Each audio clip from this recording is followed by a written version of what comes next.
welcome to Debra Quilt Thoughts and Knits Bits. I'm Debra McCracken and I quilt a lot and I knit a little bit. Today is Sunday, July 5th, 2020, and I'm coming to you from beautiful sunny British Columbia in Penticton, of course in Canada, and welcome to my studio. I come here and talk to you every once in a while about the things that I'm knitting on, the things that I'm quilting on, and just what's going on in life in general. So thank you for joining me, and I'll just get right into the knitting. I haven't been finishing a ton of stuff lately. I have just been, I don't know what happened to the month of June. One day I looked at the date and I expected it to be about June 13th. I thought yesterday was June 12th, so today must be June 13th, but today, the next day, that day was June 29th, and I'm like, how did that happen? So the time just got away from me in June, and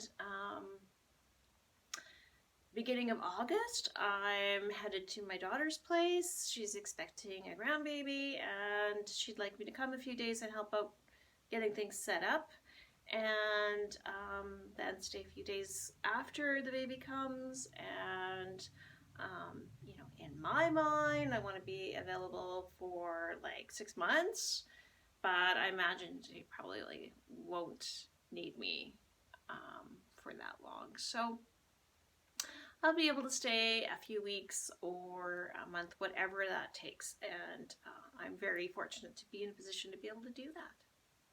Very excited. So the only thing I got finished was this little sweater. It's just so cute, and it's got little tiny pockets, and I called those sleeves the last time I recorded earlier today. So yeah, so it still needs the ends woven in, and it still needs buttons. So I've got choices. I got these ones, and I've got these ones. They're little pink ones. So I found 2 of each in the button tin, and I still have to dig around. Maybe I can find some more.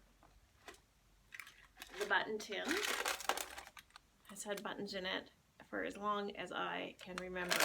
This is a toffee tin from probably the early 70s. And Mom wrote buttons on it so that she could be able to find the buttons.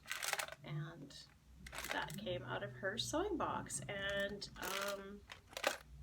it was handed down to me. And years ago, I used to collect tins. So we go to flea markets and junk sales and garage sales and that kind of thing, and I found another tin like this, and so my daughter's got it. It doesn't say buttons on it, but it does have sewing stuff in it, so that's kind of a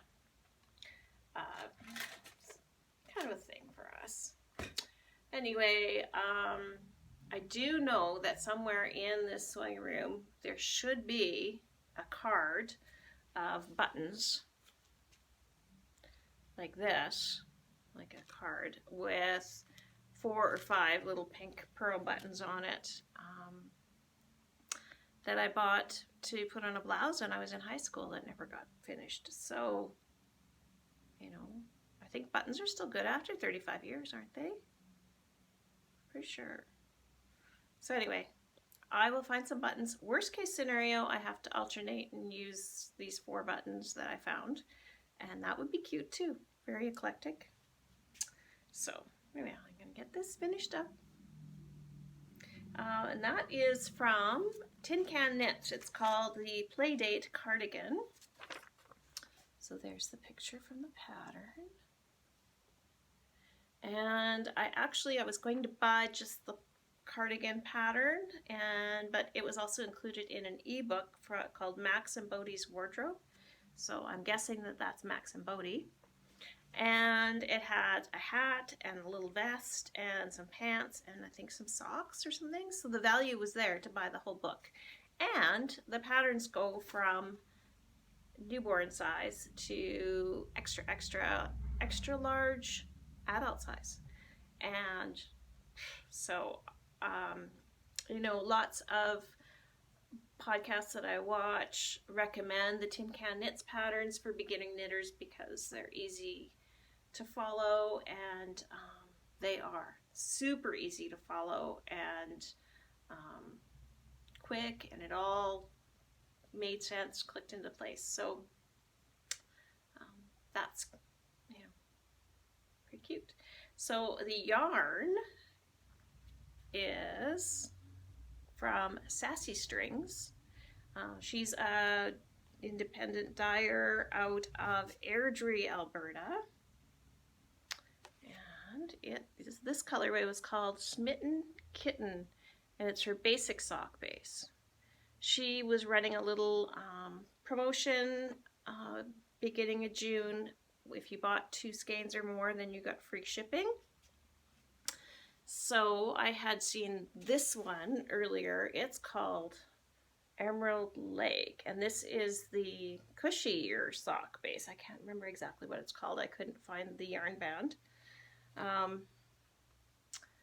But yeah, I just really love this color. So I ordered my 2 skeins and they came vacuum packed. So it's kind of cool. You got this thing that was about this thick, and I'm like, oh, okay. So once I opened it up and took the yarn out, this just kind of went poof, and they were fluffy. So, and she did include the ball bands with it, so I have something to reference. I usually, when I've got a little bit left, I take the ball band and I punch a hole and then tie it to the end of the little leftover ball. Just helps me keep organized, and since I don't have a lot of scraps or leftovers at this point because I'm still fairly new to knitting, you know, I like to think I'm gonna stay organized for the rest of my knitting career, which may or may not happen, so we'll see.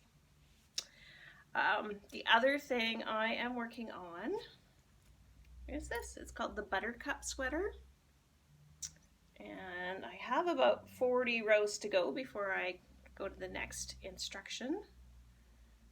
And this yarn is called Lena, and it's 68%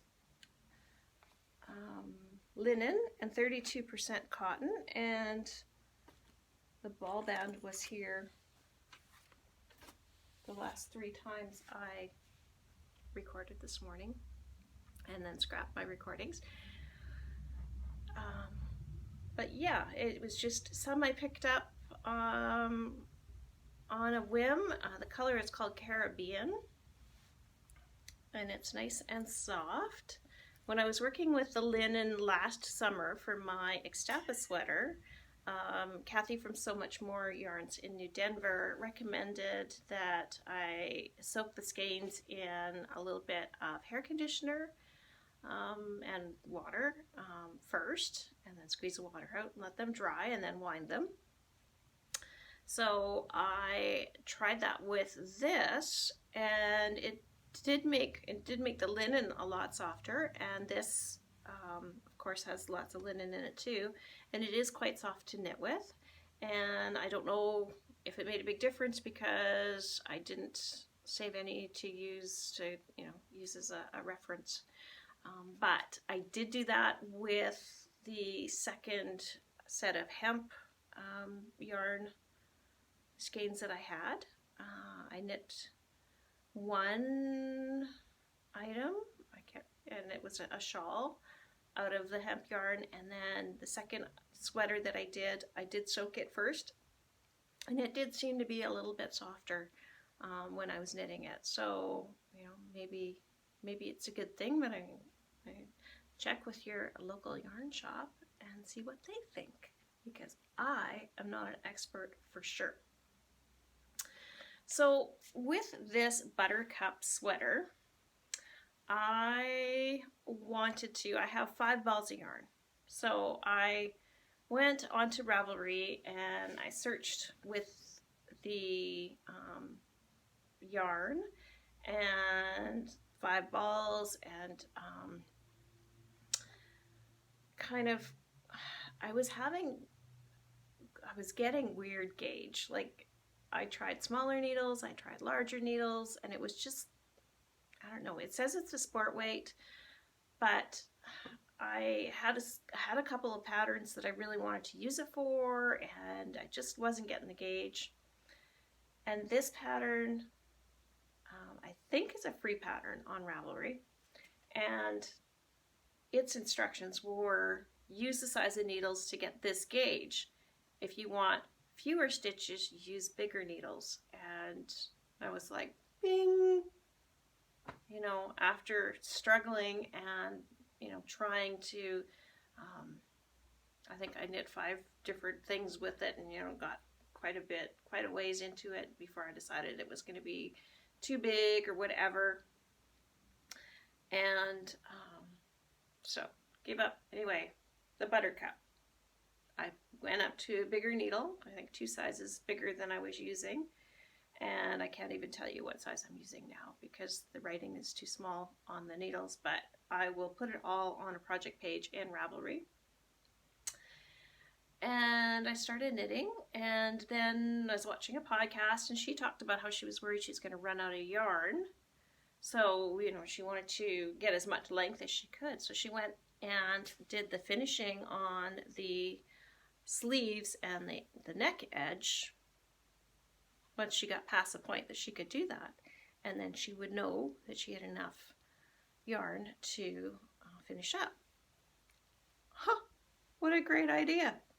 So awesome. And I have this on a cable and my interchangeable needles. And so I took the needles off, put some ends on, and put another extension of a cable on so there'd be enough room for the stitches to move around and I wouldn't be squishing or stretching or anything. And I tried it on, and it fits like across the top, and so I was happy to keep knitting at that point. And you know, it said to put the sleeve stitches onto waste yarn, so I was able to put the sleeve stitches onto one of the cables that came in my interchangeable set and just put these ends on until I was ready to go back with a different size of needle to finish it up. And that was another thing I saw on another podcast. That, so, you know, not only did I see these interchangeable needles on a podcast, and she talked about them, is I have learned to make the most. I get a ton of mileage out of all the things that came with it. Like, they came with 6 or 8 different cables, all kinds of ends, and the needles are a nice wood. And I like to say, I can't see what the numbers are without my reading glasses. And they do stay done up pretty tight. And there's a little hole there, and it comes with little keys in the packages too, that you can tighten those up. So I think it started 3mm and it goes up to 12mm. So there you go. And these are from Knitter's Pride, and the set was called Ginger. So there's a little pocket that you can put all those cables and stuff in that they came in. It did come with a pen, a really nice matching pen, and I don't know where that ended up. And then the case folds up to become a pattern stand. And then it's got these magnets. So that's the pattern, Buttercup by Halleys Comet. Anyway, like I say, I think it was a free pattern on Ravelry, but if not, it's a good pattern. It was easy to follow. I didn't have any problems understanding things. So I think it's got a little curved hem on it, which will be fun. And I'm only through, I think, about the third ball of yarn, and it's got 40 rows left till I get to the next step.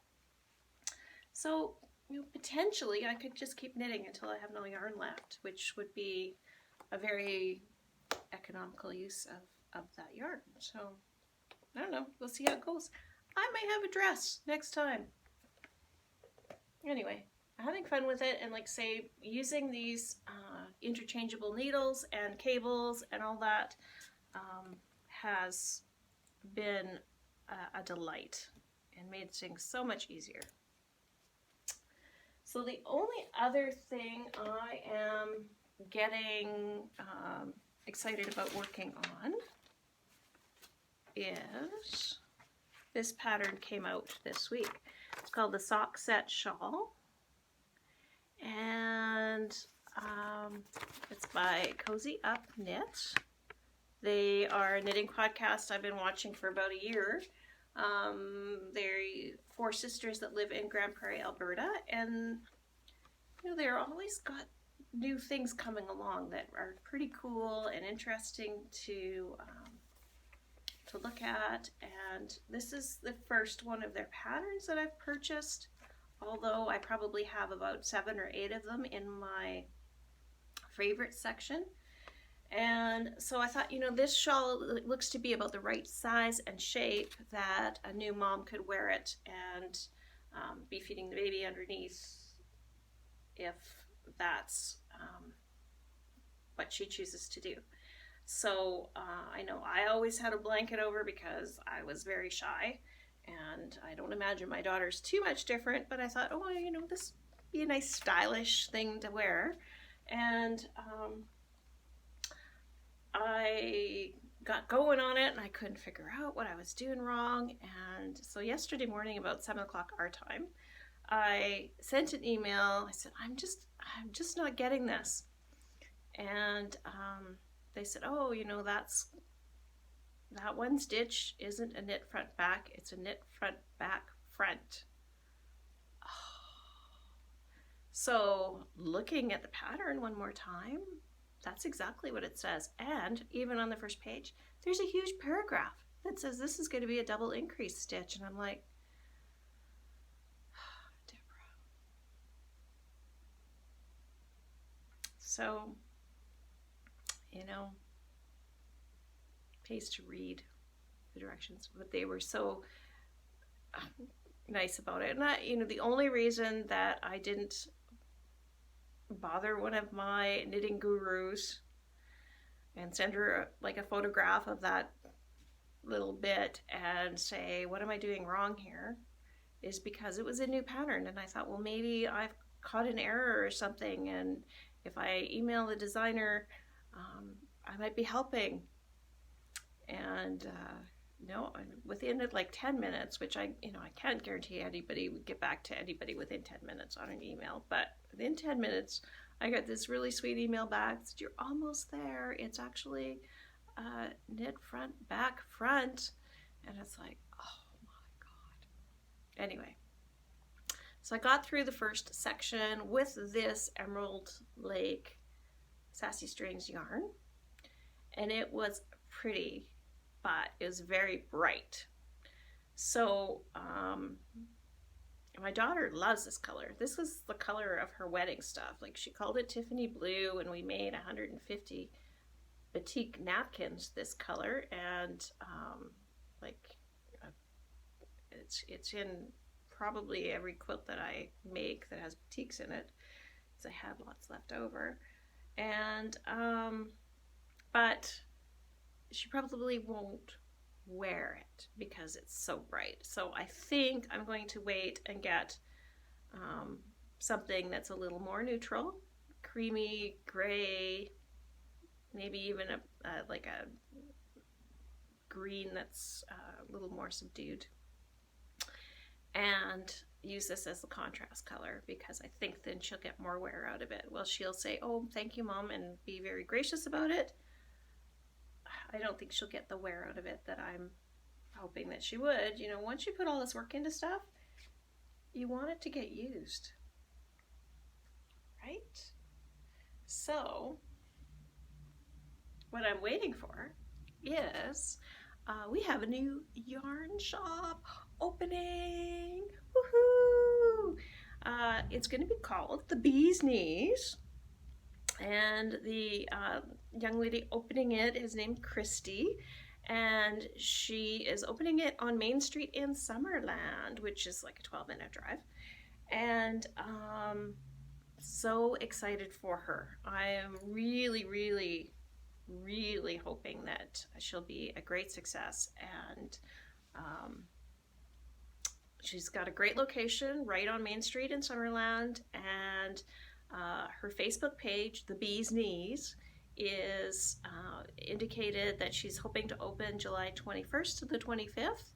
And so go and like her page, keep an eye on it, follow along what's been going on. She's already posted like a ton of absolutely stunning yarns that have arrived, and I think it's going to be a spectacular shop. So excited. So I can't wait. Well, I have to wait 2 more weeks, and in that time I'm just going to quilt and quilt and quilt and quilt and quilt, because I would like to get all the quilts done. I don't know if I've already said this in this recording. I'd like to get all the quilts that are here done and in the hands of their makers before I leave in August. And I'm on track. I'm really on track. So that being said, I haven't been working on many of my own quilts because, you know, June only had 5 days in it, but I think the other 5 days or the other time I was probably in my own little world working on my own stuff. And so this is as far as I've gotten with this, and it's the Brilliant Beauties of Joy by Jacqueline de Jong. And you know, it doesn't look too bad from a distance, but I have a lot of work to do on it. I'll just show you, these little corners didn't cooperate, so they have to be reworked, and I haven't pressed it. It needs some pressing, and there's a few of these roundy seams that need a little tweaking. So the first time I did a quilt with curved seams like this, it had lots of ripples in it and waves and that kind of stuff. And to be honest, when I finished it and I was taking the paper out, I said to my cohorts, I said, you know, if I didn't know I could quilt out all these ripples, I would throw this in the garbage right now. So that being said, if you get one of these to this point and you're not liking the way it looks, it can be quilted out most of the time. All that work, you don't want to throw it in the garbage. Please don't throw it in the garbage. So I'm hoping to finish this up probably while I'm in Calgary. I'm going to take my sewing machine and sneak away occasionally and do some sewing for myself. This particular piece gets skewed on the diagonal, and then has another ribbon border around it, and that stuff's all done. It's all cut out, but it just seems to take forever to put these roundy things together. And yeah, but like I say, it hasn't even been pressed yet, so I am very happy with my checkerboard border and the way the colors worked out, and that was all part of the pattern. She said use this fabric in this spot, and so if you did that, you were going to be pretty successful. So that is that. Now this quilt, just get that over there like that. This quilt I dug out of the archives. I put up a quilt a few weeks ago and I realized I'd used it, and then I started digging through the pile that's on the shelf here, and I've used quite a few of those. So I had this one was upstairs on the spare bed because we had discussed hanging it on the wall, and I don't know what happened with that. It's folded up on the spare bed by now, so right now, so we'll see. I don't, like I say, I'm not sure. Anyway, this pattern is called Halleys Comet, and the designer is Chris Timmons. She's from Australia, and I believe it's Tymmmons. I'll put it in the show notes. And this was the wall size. She also has a queen size in her pattern.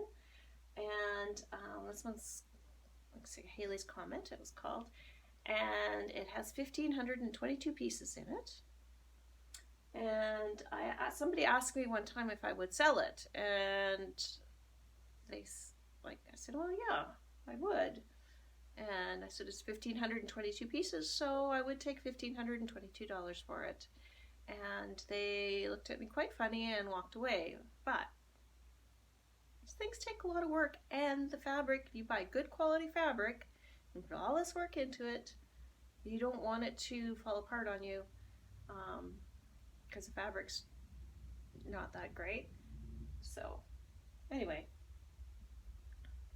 it is still for sale, $1,522. I'm kidding. Anyway, the label on the back reads Debra's Distraction, because I was working on this quilt. I'd had a good start on it, but I wasn't anywhere near finished when my quilting machine arrived. And so that was October of 2005. And the Mindy came and set it up for me, and we had a practice piece on. She showed me a few things. She said, oh, you just practice this and that. And okay. So off she goes, and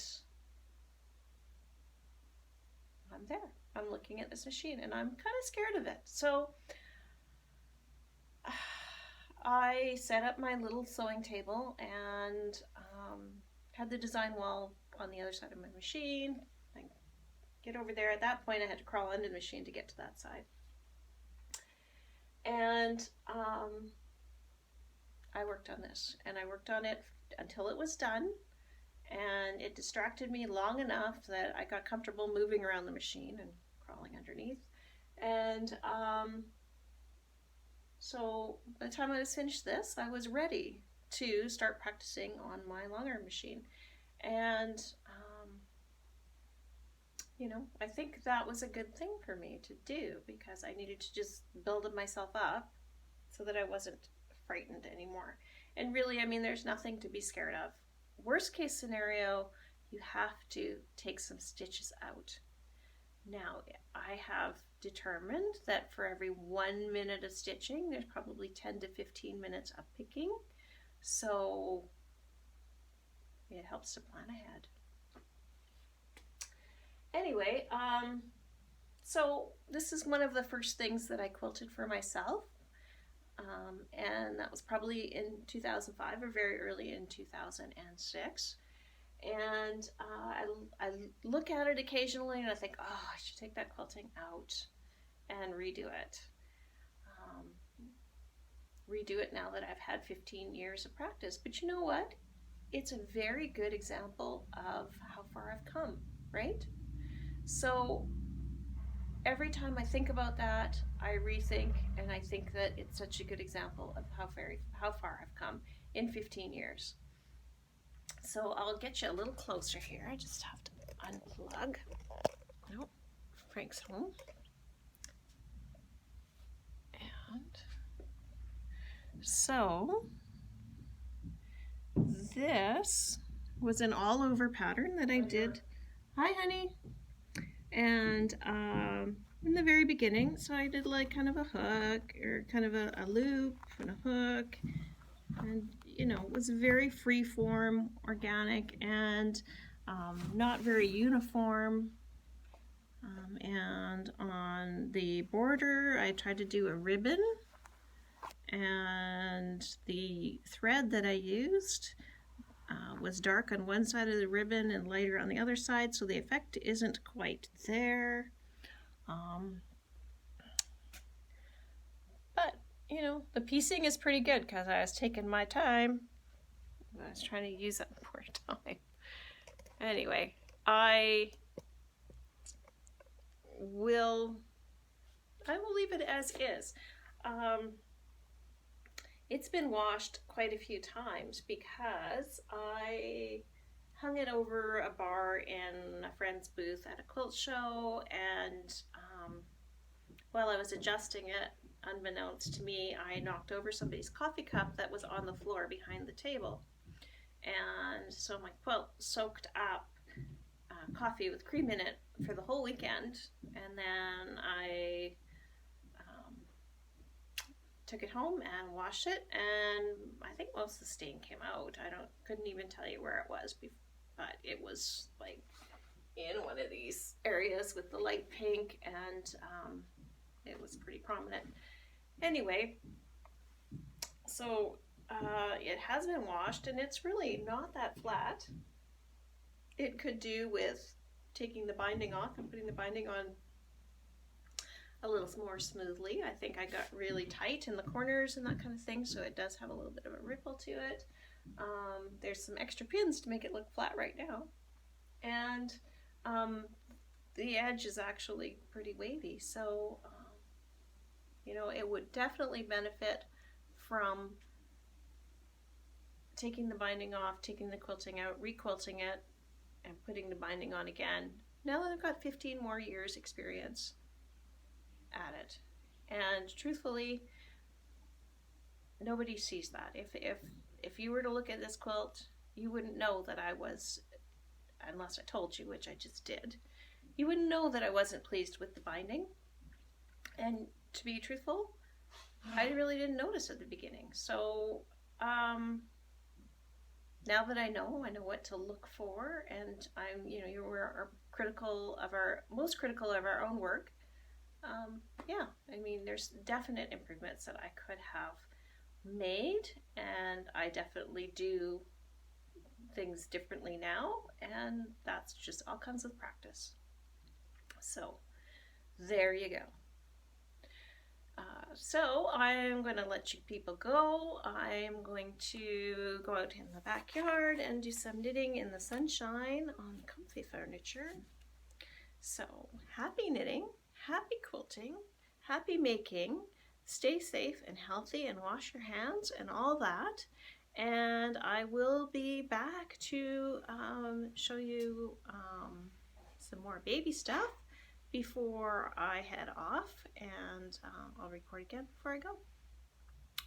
And then of course there'll be pictures everywhere of the new baby, and sorry, can't help myself. Anyway, take care. We'll see you soon. Enjoy the sunshine.